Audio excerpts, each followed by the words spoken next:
So does that mean Lord Gillingham wins and Mr. Blake can go whistle? I'm glad for them. Viscountess Gillingham. Sounds quite smart. I think they'll be happy, and it'll be good for Master George. It's a big thing to take on the task of raising another man's son. There's nothing to worry about there. His lordship's a kind man. I hope you're right about Lord Gillingham. What would I have felt if I'd inherited a family with you? You'd have loved them, I hope. I would, but I can't deny I'd prefer one of my own. You'd feel the same? Well, they do say a mother's love is the strongest love there is, but that's all in God's hands. There's nothing we can do. I can think of one thing. Mr. Bates, that sort of talk is beneath you. I stand corrected.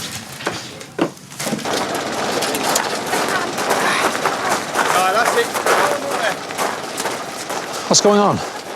What's happening? Don't worry, it's almost over. Mr. Bates wanted to come to see you were all safe. We were so worried. We're fine. Lady Edith chose to set fire to her room, but we're fine. I'll see if there's anything I can do. Yes, miss. Is there a lady I could deal with? Very good, madam. If you'll just wait there.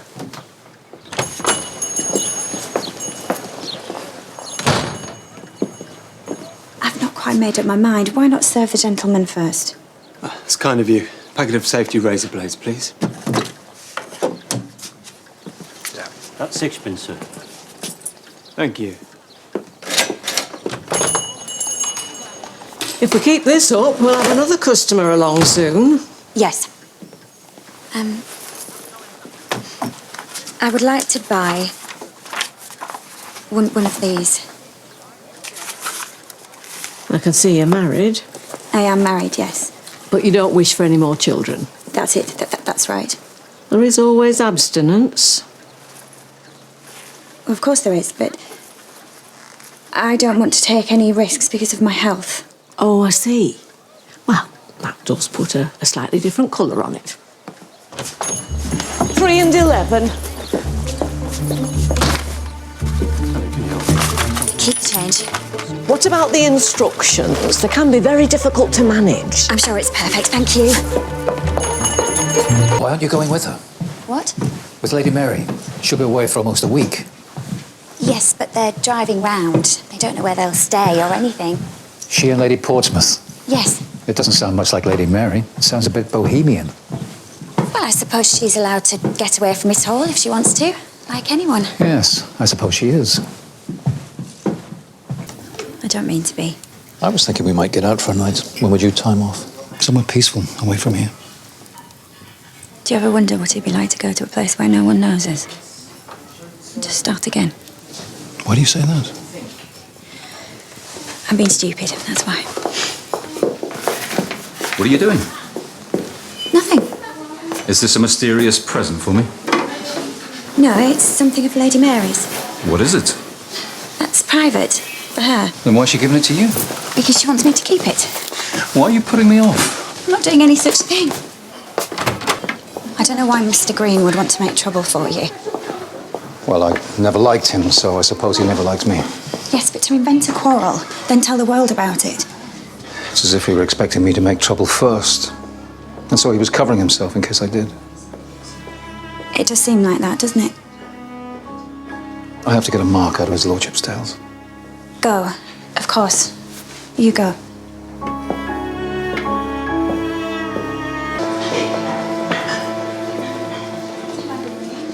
Would you give me a hand with these? When are you leaving? Lady Mary wants to get the 8 o'clock. She's going to a dress show with Lady Rosamond in the afternoon. I'll miss you. So I should hope. Are you all right? I hope you haven't let the sergeant worry you. No, he doesn't worry me. Just wish we could all forget about Mr. Green.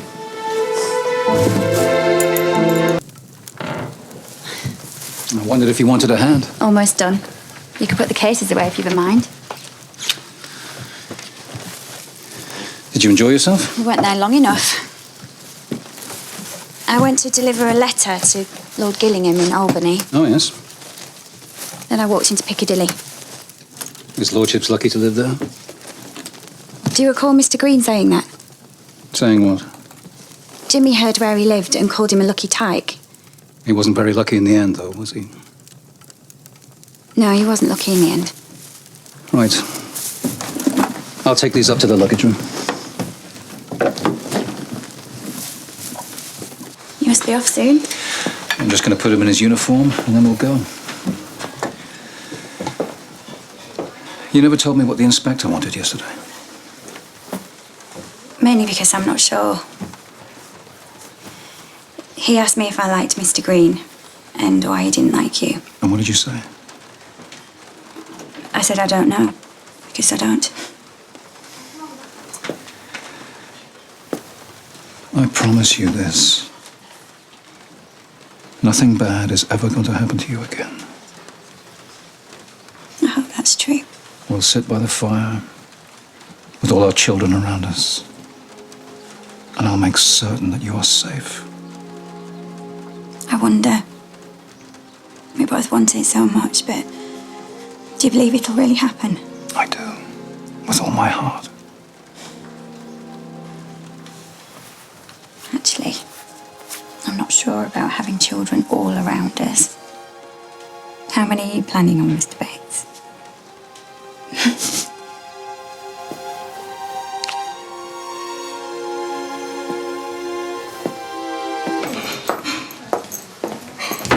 When I've done these, I might go back to the cottage and read until our dinner. Mad says Lady Edith is dreadfully cut up, and it's extra hard because he was killed so long ago. And I suppose you can't expect the whole household to go into mourning when he was no relation and he's been dead for so long. Will you please tell me what is the matter? I couldn't find your button box. I'd forgotten all about it. Oh well, never mind, it'll turn up. I did look. I'm sure you did. I looked in all the cupboards, and I found some other things. Oh yes? Yes. I found a book by Mary Stopes. And a box containing a cunning piece of equipment to ensure there would be no baby Bates. And I'm supposed to applaud your poking around in my things, am I? Now, just a minute. It is not for you to be angry with me. It is for me to be angry with you. How do you make that out? You tell me you are longing for a child, that it's in the hands of God, but you seem to have put it in the very practiced hands of Miss Stopes. You're wrong. It's not like that. Then what is it like? Come in, Lily. I'll leave these on the table for you. But what would I want with such a thing? I'll tell you. It's quite simple. To avoid bearing my child. How can you believe that? When it's all I've ever dreamed of. Because you think I'm a murderer.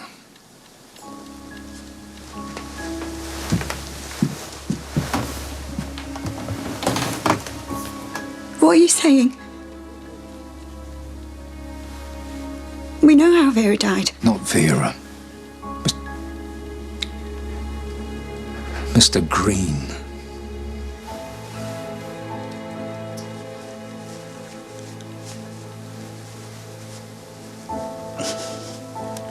How long have you known it was him?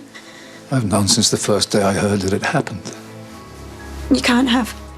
You may have suspected, but you didn't know. I knew when he came back. I knew when he said he went down to the kitchens during the concerts. And I kept telling myself you didn't know, so it couldn't have been you. Who killed him, you mean? I wanted to. I was going to. I went into York very early, and I bought a return ticket to London. I planned to get there and back in the same day. I went onto the platform, but I never got onto the train. Why not? Because I knew if I saw him, I would have killed him. And if I killed him, I would hang. I couldn't do that to you. Thank God. The next day when I heard what happened, it was like the hand of fate. I had the ticket in my coat pocket, like a talisman. What for? Because if I'd have travelled, I would have handed in both halves. The fact that it was in my pocket, untorn, was proof proof that I never travelled. Which is why you were so angry when I gave it to Mrs. Hughes.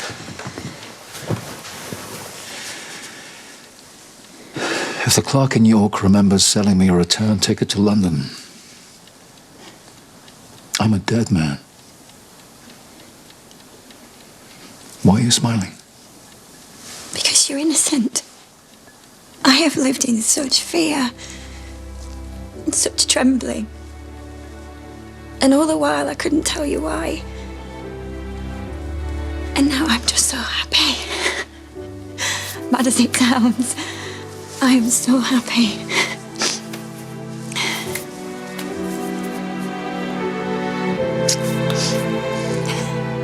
Who was that letter from? Mr. Brooke, he's got a new job in Salford, so he doesn't want to renew the lease. We need to find another tenant, damn it. Don't be ungrateful. I bless your mother every day for leaving us that house. When you have property, you have choices. So what should we do? After he's gone, let's ask for time off together. Go down, see what condition he's left it in, then we can plan. Why are you smiling? Because whenever I see a problem, you see only possibilities. Here you are. Thank you.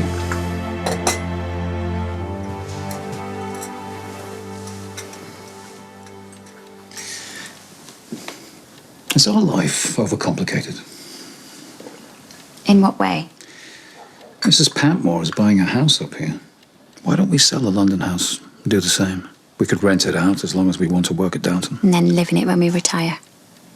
We had a dream once of a small hotel in the area. And a London house, even a little one, would buy something substantial up here. I hate to say his name, but do you feel the whole business of Mr. Green might be over? For us, I mean. Well, they seem to have accepted the fact that I spent the day in York, and Miss Baxter has given them nothing new to go on. So we can dare to plan our future again, like normal people. Does that mean what I hope it means? Mr. Bates, I thought you decided to believe me when I said that device was Lady Mary's. I do believe you. I don't know why she wanted it, but I believe you. Well then. You don't suppose there's anything wrong with us, do you? No. I think it takes some people longer than others. That's all. What would I do without you? Mr. and Mrs. Bates, might I take up a moment of your time? I had a call earlier from Sergeant Willis. Mr. Viner is back up here and wants to come by in the morning. To see me? To see both of you. I don't understand why. I dare say it'll become clearer after he's been. We hoped this was over. So did I, Mr. Bates. So did I.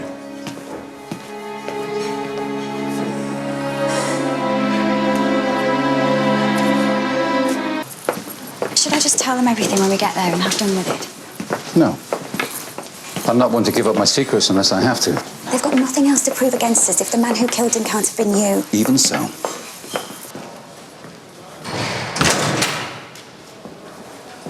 You'll come this way, Mr. Bates. I'm staying with her. Suit yourself. Through here, please.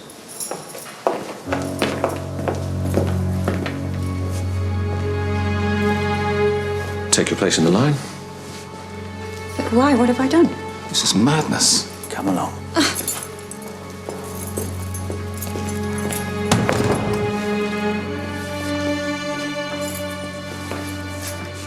There, hold the cart in front of you, please.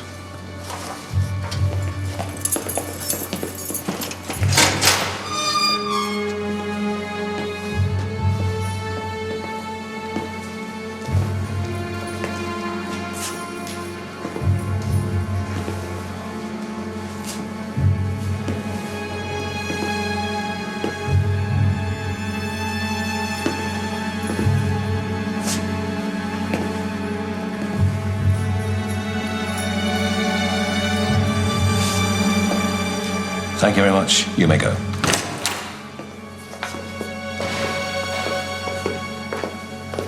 What is this about? She had nothing to do with it. You know that. Calm yourself, Mr. Bates. You, of all people, must be aware that most of this stuff is just routine, so we can cross people off our lists. Let's go. We have some business to attend to while we're here. You'll want to get on with it then. must wait for Mr. Bates to come down. I can't go without telling him. It might be kinder you let him hear the news from Mrs. Hughes when he can't say anything he'll regret. But this is absurd. I forbid you to take her. I think you'll find the correct forms have been observed. What is this? What's happening? Don't make trouble, Mr. Bates. You can't do this. Try to keep calm, Bates. Can't I stand surety for her? I'm afraid not, sir. Mrs. Hughes, will you fetch her coat? No, I can't let her go. You must. The witness has identified Mrs. Bates as being on the pavement near Mr. Green just before he fell. I insist on telephoning our lawyer. Telephone all you like, miss. You'll find Mrs. Bates at the Gerald Row police station. But I suggest you leave it till the morning for her sake as much as anybody's. I will ring him now because she is innocent. And I am not Miss. I am Lady Mary Crawley. I don't care if you're the Queen of the Upper Nile. I'm going, and she's coming with me now. Bates.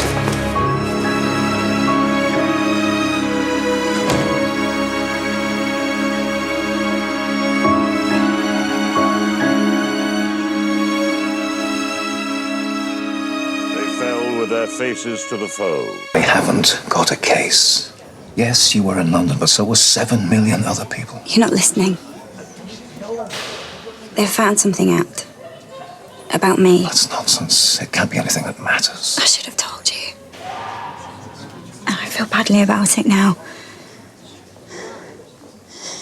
You know, my father was a labourer. And he was killed in an accident at work. Yes, when I was about 6, and me and my sister and mother were left destitute. Until she married again.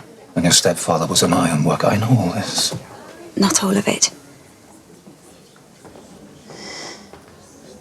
It wasn't much at first. Slight touches. Brushing past me. I still remember the smell of the beer on his breath. Couldn't you tell your mother? She didn't want to believe it. What would she have done if he'd left? Then one night, he kept looking at me and I knew what was coming. So I fetched a knife from the scullery and I waited in the dark. You saying you killed him? No. No, of course not. I threatened him. And when he wouldn't stop, I struck him with the blade, but I only cut him. You mean nothing happened? Well, he screamed blue murder, so the watch came. But my mother persuaded him to say he slipped and fell, that it was an accident. After that, I took a job further up north as a tweenie. But it must have been in the records, and now they've found it. Either that or he heard I was in prison and told them. You're not guilty. So there must be a way to prove it. Do you never doubt? I once asked you that question. And my answer is the same as yours. I don't doubt. And I don't doubt that the sun will rise in the east either. Thank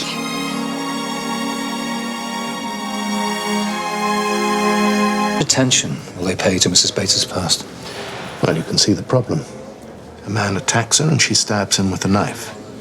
Now there's another attack and she pushes him to his death on a busy road. There is a pattern. If that's what you think, then why are you here? Mr. Bates, please. I hope we've not left our manners outside the prison gates.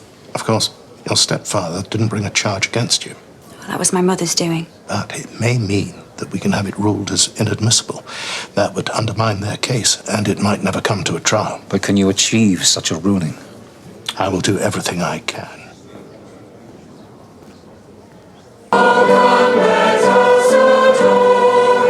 Mr. Bates.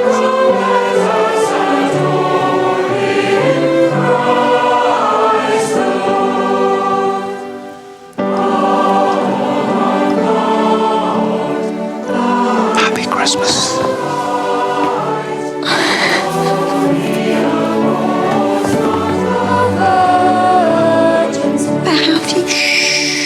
We'll worry about everything else later. But for now, let's just have a very happy Christmas.